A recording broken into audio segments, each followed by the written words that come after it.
Hello, folks. Today, I'm going to walk you through a couple of improvements that we have been doing for our open source users and our open source community. There have been a lot of asks in our community and by our users to support multiple relational databases apart from SQLite.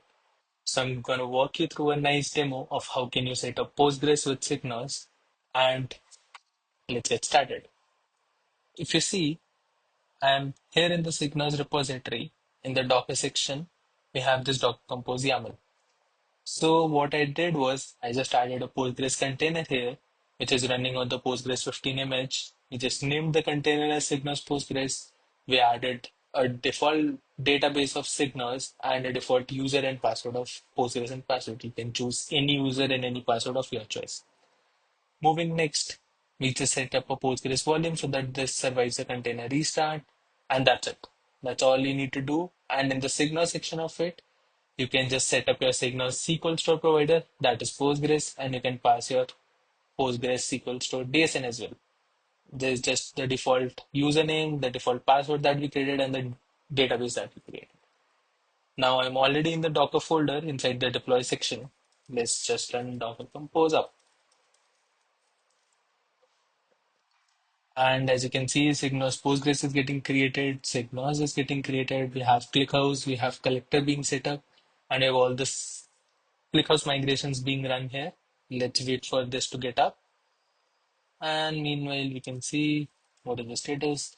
As you can see, the Postgres is already up and running. Now, meanwhile, things are being set up. Let's just see what is the state of Postgres. So let's just here you can just connect to Postgres via the PSQL command line utility, and let's see what is the state of schema. Nice. So we already have our schema being set up here. Now let's see if the migrations have been done already. Let's start from migration. And if all the 47 migrations have been run successfully, I'll walk you through the schema in the later part of this video as well, so we have better understanding. Now let's see, it is still being set up. Just let's give it a minute. And yeah, it's done. So now let's go to the browser. Let's visit localhost 8080. Nice. So you have a sign up screen up and running. Let's say we sign up here. Let's create an organization. Let's create a password and let's just sign up. And voila, you have your SigNoz instance up and running on your Postgres. Now, let's see one more thing. Let's go to your Postgres. Let us see if we are actually using it or not. Let's start from organization because we just created one, and you have your SigNoz organization set up and running, and this is on 20th August, right when I'm recording this video. Now let's start from users because I just created a user, and you can see the user being created as well. And the first user is the default admin user. So that's how straightforward it is to set up Postgres with SigNoz. Now this seemed pretty straightforward. Now let me just walk you through a couple of things. Before that, let's say if you want to just kill this whole instance, that's as simple as Docker compose down, and all of this will be deleted. If you want to delete the volumes as well, you can just list your volumes. Just give me a minute. And you can just delete the SigNoz Postgres volume, and your data will be deleted as well. So now this seems pretty straightforward, but let's walk you through a couple of things of what went into the code and what went into the architectural changes to make all of this happen. Let us go to this GitHub issue.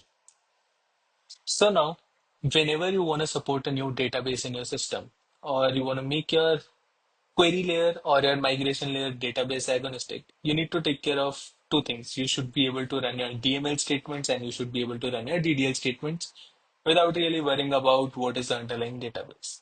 So let's start with the first section of it. We introduced another SQL store package, which was an abstraction layer over any kind of database. You write database agnostic queries and you don't need to worry about what the underlying database is, whether it's a SQLite instance running or whether it's a Postgres instance running. If I walk you through the code of it, You can just straight deep dive into the PKG folder and you will be able to see the SQL Store package. We have SQLite SQL Store package and any other database that we want to support here. I'll walk you through the main interfaces here as well. So all you need to do is the SQL Store package, it exposes an interface of this SQL DB, which is the generic Go interface of any underlying SQL DB. You can just extract the SQL DB and you can write your queries on top of it. And you don't need to worry about which underlying database is being used. This also exposes a certain dialect of what operations you can perform on this database. And all of these are again gateway and database agnostic. Now that we have seen, you can see the SQLite store hook as well, the dialect it provides, which is very specific to SQLite because it's implementing the SQL store interface and the provider package as well.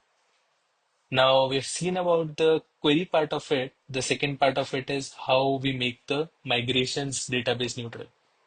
So we added another SQL migrator package, which in turn uses SQL schema package to run the migrations.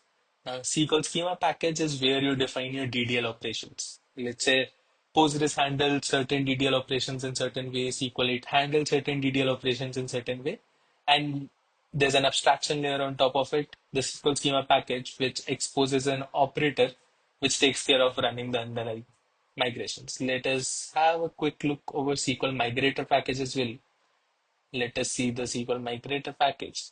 And you can see this accepts a SQL store parameter, which again expects an abstraction so that you don't need to worry about what is the underlying database to run the migrations. You just get this SQL store here and then you run the migrations. Here there's no relation of what is the underlying database.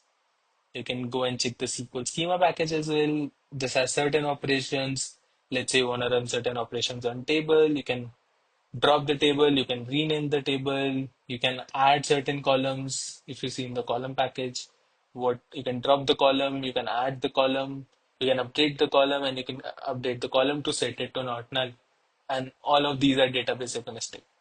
Now, there are certain parts where you want to have certain flavors of database. Let's say you want to get certain tables, you want to parse a table.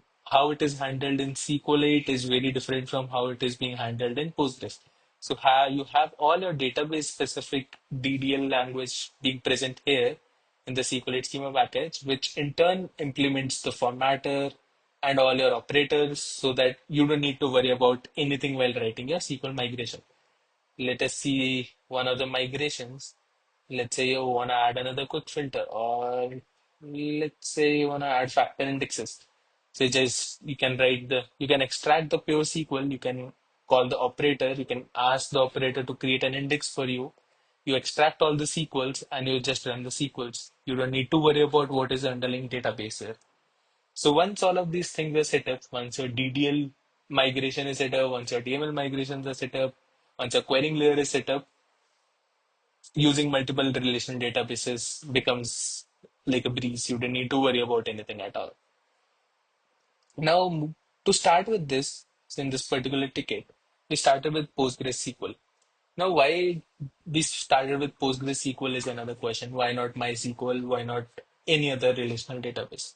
So, PostgreSQL offers a bunch of benefits on top of SQLite database. So, you have multiple user support. You can create multiple users in Postgres with different access controls, with different access permissions. You already have a Postgres instance running. You can create another SigNoz database, create another user with just access to that database, and you can use that user for a SigNoz instance to talk to your already running Postgres instance. You have support for concurrent writes, concurrent reads as well. So you have better transactions, you have better locking mechanisms. All of this comes in very handy since you already support infrastructure as code. You can use Terraform to create dashboards and alerts. So there are multiple writers writing certain things to your database. So you don't need to worry about a single writer principle which is present in SQL. So you don't need the other rights to wait for it or just get blocked because there's somebody else writing to your database. Postgres handles all of these out of the box for you. You also have auto vacuum and other maintenance processes that keep running in the background to optimize your resource usage, provides better resource usage efficiency. And on top of it, you have better, as I already just mentioned, you also have better access control support in Postgres. You have row level locking, you have column level locking, and on top of that, you also have better query optimizations as well in Postgres. You can create a bunch of indexes, you can create skip indexes, you can create other kind of B-tree indexes which are not very natively supported in SQLite. Also, you have better monitoring techniques in Postgres. You have your PG stats view, which lists all your long running queries, all your time taking queries, what was the patterns of your database locking, what was the patterns of your database connections, and so on and so forth. Last but not the least, the backups are a breeze in Postgres. You have point in time recoveries, you have backups in place. In SQLite, it's just necessarily a file copy paste, but Postgres offers better backing up techniques as well. So that's about why we went ahead with Postgres instead of SQLite. So now that we know that we support Postgres, and we already took a challenge to refactor all of the things in place to get our infrastructure in place for running multiple relational databases. So we thought, why not? Let us have a quick look at our schema as well. Let us optimize our schema where necessary. So this is our current shape or form of schema. As you can see, it's a very beautiful snowflake schema. Now, what benefits does a snowflake schema provide you on top of, let's say, a star schema or let's say a flat hierarchical schema? So Snowflake schema represents a very normalized database schema where you do not repeat yourself across multiple tables. All the benefits you get out of a strict normalization are present in the Snowflake schema. You can very well visualize your hierarchical structures, which belongs to which table is referenced in which table. You have a very better support for foreign key relations. You have strict enforcements in place. And on top of it, you get a lot of storage efficiency as well because you don't store the same kind of data across multiple tables. You just store it in one table and you define relationships with multiple table. These are a couple of benefits which a Snowflake schema provides us out of the box. So we went ahead with the Snowflake schema, and this is our current Snowflake schema in its place. And also one of the benefits that a Snowflake schema provides us with the help of normalization is you don't need to worry about updates. You know a single source of truth for a data. You can just go and update that data in its place, and you don't need to worry about messy updates across multiple tables, data going into an inconsistent state, and so on and so forth. So this is all about our current schema, how our current schema is in place. I have one more interesting thing to talk about, and let's come here. So to make lives of our open source users and our open source community even more breeze, we went ahead and added a bunch of install options as well. Previously, when you were installing via Docker, let's say you want to install SigNoz via Docker, they had just support of standalone and so on. So we went ahead and added the support for SE Linux as well. You can just click on SE Linux and you can find all the instructions related to SE Linux here listed. We added the support for installing SigNoz via binary as well. You can go through all the docs of how can you install SigNoz via binary. The docs are pretty detailed. You want to set up Zookeeper, you want to set up ClickHouse, and all the things are in place. How do you want to run ClickHouse migrations as well? Moving next, for Kubernetes, we added a bunch of options. You can install via EKS, DigitalOcean, you can install on your local Kubernetes setup, you can install via Argo CD and OpenShift. All of these docs are pretty detailed and are pretty up to date. You can just go to various sections of docs and choose what fits best for you. We also added support of how do you want to deploy via ECS, how do you want to deploy to ECS, and these docs are pretty detailed again. You want to set up some IAM roles and policies, all your ASD templates and capacity provisions, all those things are in place here. Also, last but not the least, we have added support of deploying SigNoz from marketplaces as well. And we have started with the two popular ones. You can see SigNoz being listed on the railway and on DigitalOcean marketplace. If you just go to your railway documentation, you can just find SigNoz being listed here. And we have a pretty good 84% success ratio on our recent deploys. And all the docs are present here as well. And if you want to go via DigitalOcean, we also have DigitalOcean in place. You can go to your DigitalOcean tab and you can install your SigNoz app from here as well. This is all that we have been working on recently for our open source users and community. Moving next, Now, since you have made installer Breeze, you have a couple of options. How can you deploy signals to your environment?